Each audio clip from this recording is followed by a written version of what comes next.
વિસાવદરના ધારાસભ્ય ગોપાલ ઇટાલિયા અચાનક મુખ્યમંત્રી કાર્યાલયમાં પહોંચ્યા. સચિવાલય ખાતે મુખ્યમંત્રીની મુલાકાત કરી વિસાવદરના 5 મહત્વના પ્રશ્ન અંગે તેમને રજૂઆત કરી. સૌથી મહત્વની વાત એ છે કે અચાનક ગોપાલ ઇટાલિયા મુખ્યમંત્રી કાર્યાલયમાં કેમ પહોંચ્યા તેની ચોરેને ચોટે ચર્ચા જોવા મળી. ગાંધીનગર આમતક ન્યૂઝ બ્યુરોમાંથી જે.કે. પટેલનું એક વિસ્તૃત અહેવાલ. વિસાવદરના આમ આદમી પાર્ટીના ચૂંટાયેલા ધારાસભ્ય ગોપાલ ઇટાલિયા આજે અચાનક મંગળવારના દિવસે મુખ્યમંત્રી ભૂપેન્દ્ર પટેલના કાર્યાલયમાં પહોંચ્યા હતા અને સચિવાલય ખાતે તેમણે મુખ્યમંત્રી સાથેની મુલાકાત કરી હતી. આ તેમની પ્રથમ મુલાકાત હતી. આમતક ટીવી સાથેની વાતચીતમાં માહિતી આપતા ધારાસભ્ય ગોપાલ ઇટાલિયાએ જણાવ્યું હતું કે પ્રથમ વખત તેઓ ગુજરાતના મુખ્યમંત્રીને મળી રહ્યા છે.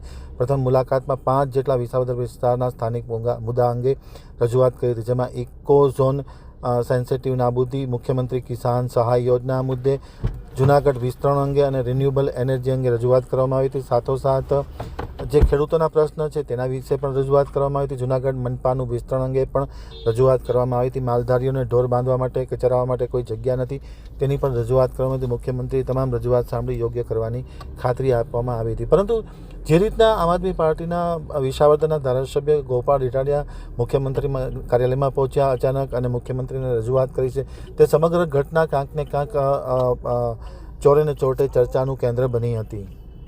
મારા જીવનમાં પહેલી વખત ગુજરાતના મુખ્યમંત્રીને મળ્યો.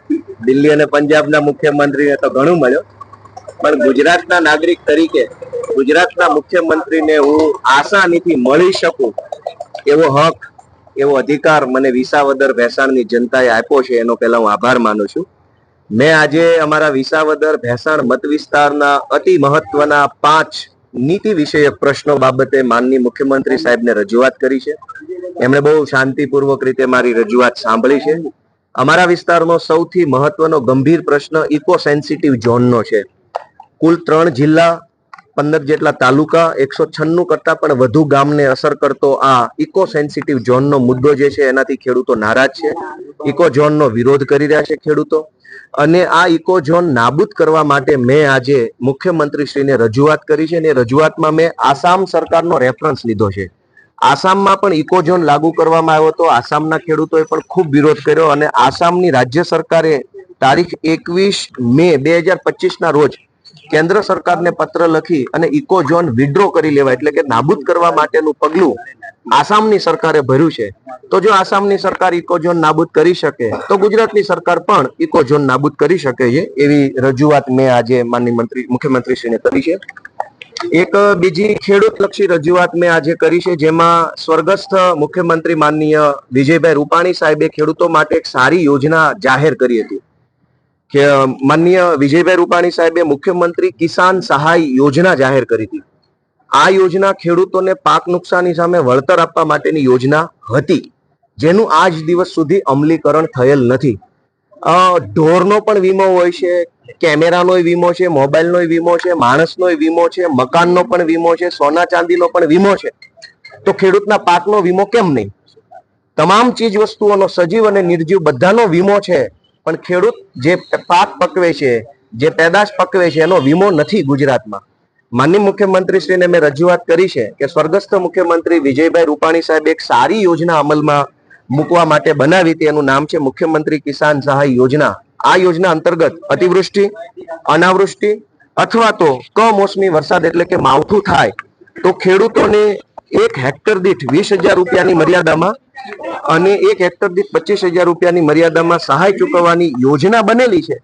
પણ આ પાક વીમાની યોજના અમલમાં નથી આવી, તો એનું જલ્દી અમલીકરણ થાય, ખેડૂતોને પાક વીમો આપવામાં આવે, એવી મેં આજે માંગણી મૂકી છે. આ સિવાય અતિ મહત્વનો મુદ્દો, કેમ કે ગુજરાતમાં નવી અનેક મહાનગરપાલિકાઓ બની રહી છે.